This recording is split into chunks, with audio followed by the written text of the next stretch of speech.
मी पुढील मान्यवरांना विनंती करेन, बाबा बिराडे सर यांना विनंती करेन की त्यांनी मनोमत व्यक्त करायचं आहे.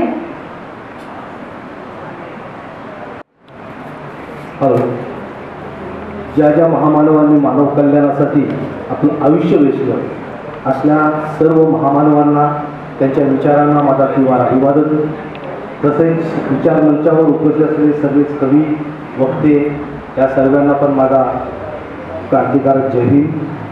आज मला ॲक्च्युली मी आंबेडकरी चळवळीमध्ये काम करत असताना मी खूप मोठा वक्ता नाही आहे, एक साधारणतः कार्यकर्ता आहे.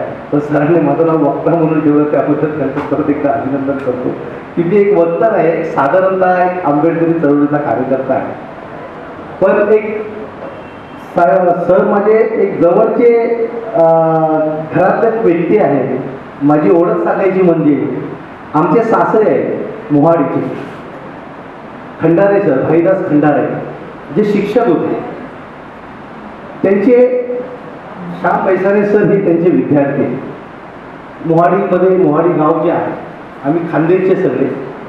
आणि त्यांची मुलगी आमच्या घरात सून म्हणून येते आणि ती शिक्षिका म्हणून राहते आणि त्यांचा मुलगा त्यांचा विद्यार्थी राहतो आमच्या घरात. या दोन्ही आमच्या घरातल्या शिक्षकांनी, म्हणजे आमच्या परिवारातल्या शिक्षकांनी या पैसारे परिवारांना, म्हणजे शिक्षणाचं जे हे असतं, म्हणजे आपण म्हणतो ना, बाबासाहेब म्हणतात की शिक्षण हे वाघिणीचं दूध आहे आणि त्यातून माणूस घडत असतो.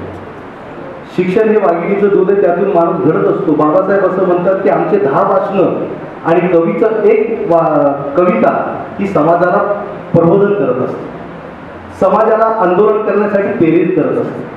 आज जे आंबेडकरी चळवळ उभी राहिली असेल की समाजाचे अनेक महापुरुषांच्या ज्या काही चळवळी उभ्या राहिल्या असतील, त्याला कवीचं सगळ्यात मोठं योगदान असतं. कवी हा माणसाला घडवत असतो. प्रत्येकाला कवी होता येत नाही. कवी हे आपल्या आत्म्यातून आपल्या संपूर्ण गाभा हा आपला समाजाला परिवर्तन करण्यासाठी सांगतो.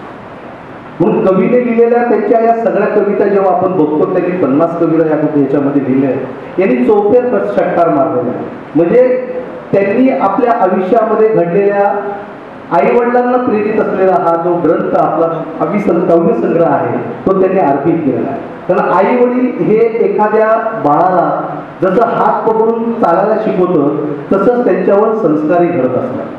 आई वडिलांच्या संस्कारातूनच एक मुलगा, एक मुलगी घडत असते. जसं त्यांनी सांगितले की खानदेशमध्ये पाण्याची खूप टंचाई असते आणि अशा वेळेस पाण्याच्या टंचाईमध्ये त्यांनी जी कावळ्याची एक भूमिका मांडली.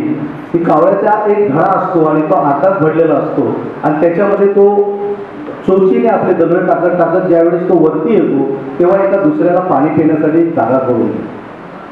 पाण्याचा लढा बाबासाहेबांनी तुमच्या आपल्यासाठी पण केला.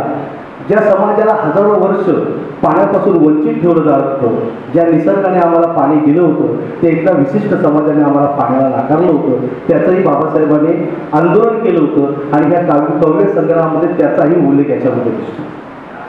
आईवडिलांचं प्रेम दिसतं, राजकारणात असलेल्या लोकांची भावना दिसते, छत्रपती शिवाजी महाराजांचे विचार दिसतात, महात्मा ज्योतिबा फुल्यांचे विचार दिसतात, डॉक्टर बाबासाहेब आंबेडकर केलेलं कार्य आम्हाला याच्यातून दिसतं.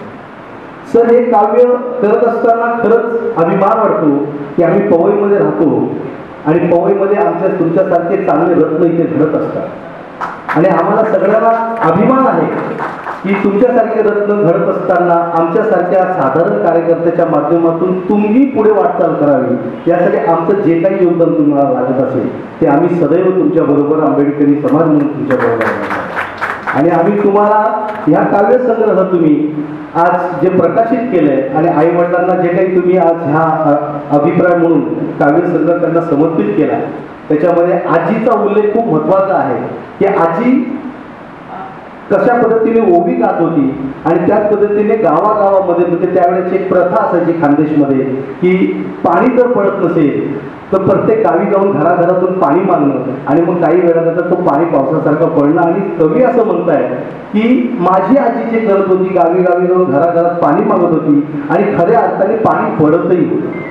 म्हणजे निसर्गाबरोबर तिचा असणारे जे काही एक वाटचाल आणि तिचे असणारे जे संबंध होते, ते खऱ्या अर्थाने खऱ्या मनाने ती निसर्गाला सांगत होती की ह्या खानदेशमध्ये पाणीला दुष्काळ आहे, मग तो पाणीचा दुष्काळ संपवण्यासाठी तो पाणी पळावा म्हणून ती एरे मेघराया या कवितेचं ती आपल्या तोंडातून एक सांगत होती आणि त्या कवितेचा संग्रह त्या कवितेमध्ये त्यांनी नोंद केलेला. मला खूप आनंद वाटतो की बैसाले सरांनी ही कविता संग्रह आज पवईसारख्या आम्ही या शाळेमध्ये माझी विद्यार्थी म्हणून शिकलो आणि या शाळेमध्ये हा प्रकाशन तिथे होतोय याबद्दल परत एकदा त्यांचं मी मनापासून त्यांचं अभिवादन करतो आणि पुढील वाटचालीसाठी त्यांना परत एकदा मी माझं भीम फाउंडेशन त्या संस्थेमार्फत त्यांना मी शुभेच्छा देतो. माझी दोन धन्यवाद सर.